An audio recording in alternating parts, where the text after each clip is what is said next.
people always ask me, who's your most memorable student? It was at the end of one of my classes, and you can imagine as a teacher, something that you teach, a student comes up to you at the end of class and say, I want to be the best speaker in the world. Isn't that something? So of course I always remembered this speaker, and I think he's on the way to be the best speaker in the world. I call him the realest speaker, my mentee, Mr. Chasen1.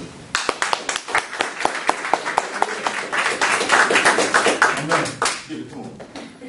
How's everybody doing? Y'all all right? Yes. I understand that Mr. Mock has you guys preparing for your final.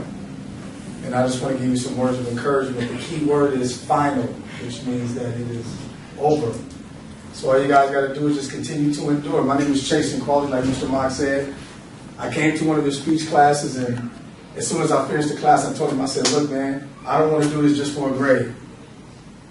I heard that motivational speakers get paid $30,000 an hour, and that's all I need to hear. I said, I don't need $12 an hour. Anytime you can get paid $30,000 an hour is something that you really need to look into, because that could really pay all your bills and even more than that. So today I would encourage you guys to take out a piece of paper and a pen. I'm going to give you guys the 4 C's to a successful dream. 4 C's to a successful dream. It's very important that you guys make sure that you take very good notes, because when we leave trade tech, we want to go to the sky. We want to shoot for the stars. We want to be successful, and we want to fulfill our dreams. But I want to start off with a story that's very embarrassing. And I have a 9-year-old son and a 5-year-old daughter. And every time I tell this joke, my children are totally embarrassed by this. But regardless of what you see in Haiti or anywhere where there's poor people, my 2 children are the best beggars in the entire world.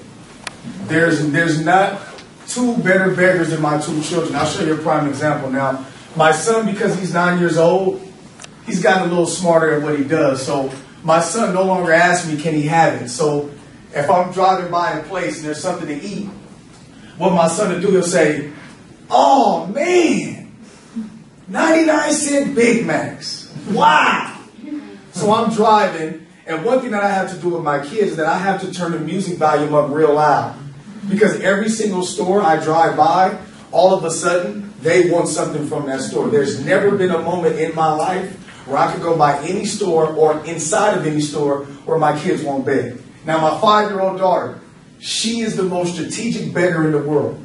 Now, every time I'm eating, anytime my daughter hears a crinkle, all of a sudden I see her come out the woodwork.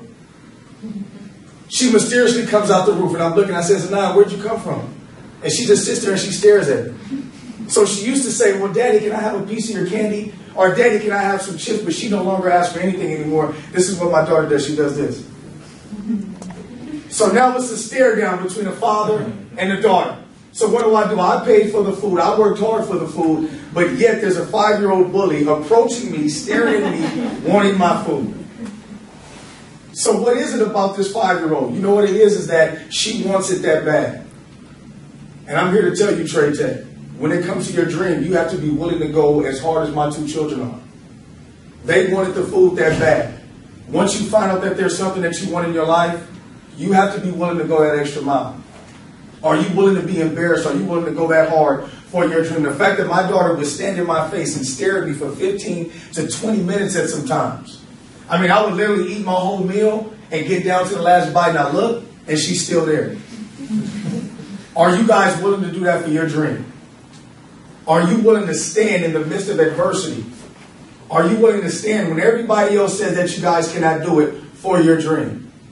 Because one thing that I'm going to tell you right now, Trey Tech, is that the very moment that you stop dreaming is the very moment that you start dying. If you stop dreaming at 12 o'clock, you begin dying at 12:01.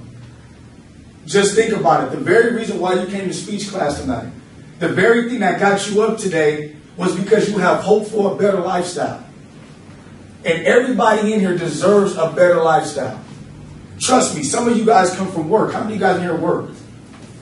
Okay, look, you guys are coming from work and you guys are going to night class. And the reason why you're doing that is not just for financial aid money, right? I know I used to go to school for financial aid money, but eventually when you start going to school at night, you start to realize, hey, I have a dream. I want something in life. And the reason why you guys get up every morning, and the reason why you guys turn in the paper, and the reason why you guys toil, and the reason why you guys go so hard is because you have a dream that is on the inside of you.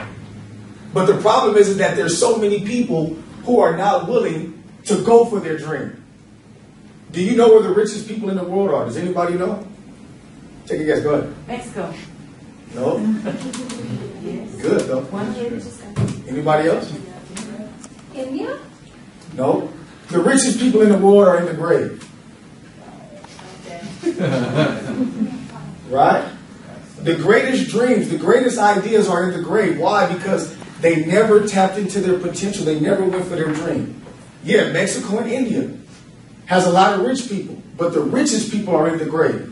People just like us, who have ideas, who have great passion, but never decided to tap into their potential, so they died with everything in them. Listen to me, Trey. There are people right now who have leukemia, who have cancer, who have diseases that they want to get healed from. But if you guys never go to med school, those people with leukemia have to die. There's people right now who are wrongly convicted in jail. 50 years to life, 100 years to life. I know some personally. But if you never go to school to be a lawyer, how do they get free from that crime? There are people right now who are waiting for a speech that they can hear, like you're hearing today, that can change and impact their lives. But if you never come to speech class and give Mr. Mike everything you have, everything that is in you, how are they going to come out of their slump? That's why it's so important that you guys tap into your potential and fulfill your dreams.